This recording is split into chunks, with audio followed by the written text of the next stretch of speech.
Mhm. because there's this marvelous site in Turkey called Göbekli Tepe. Oh, yeah. You know about Göbekli Tepe? Yes, of Well, course. everybody knows about the buildings and the architecture and the sculpture. Everybody knows about it.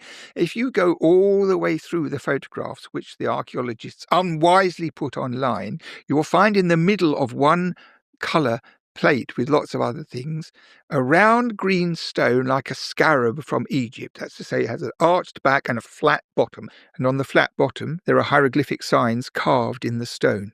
Right? No one said anything about it at all. But it's clear to me, A, that this was a stamp to ratify where the carvings of the signs on clay or some other sealing material would leave an impression. It must be that. So this is about 9000 BC. Yeah. Now, when I was a boy at university, my professor said to me that the reason writing evolved in Mesopotamia because they had complex cities with ziggurats and big buildings and lots of people, and they had to organize everything, and so they invented writing to cope with it.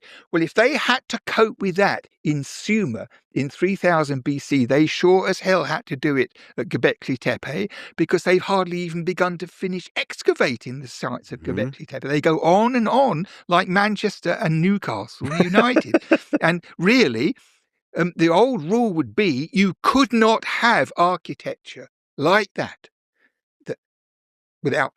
planned and built according to principle with all the different people. You couldn't have that without writing in southern Iraq. So how come suddenly, 7,000 years earlier, they do it there?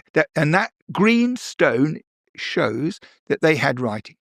That was an official who sealed this, got the stuff, or whatever it was, or it was his dad's name, or whatever it is, got a wiggly snake and a wiggly this. That is pictographic writing. Maybe even as phonetic writing, I don't know, but it was writing thousands of years before in the south. And that's what I think it is.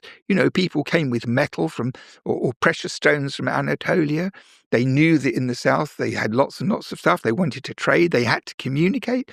And it's basically like having a cigarette with an X through the middle. Everybody in the world knows what that means. They don't know what the word for cigarette is in this language, or cancer, or filter, or tobacco. It doesn't matter.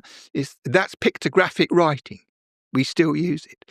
And it's above all kinds of mess. And I think that was the prevailing system, because I honestly believe that the people at this time were not stupid. They weren't gorillas. They weren't less advanced than we are. They were probably indistinguishable from what we are. So you have merchants and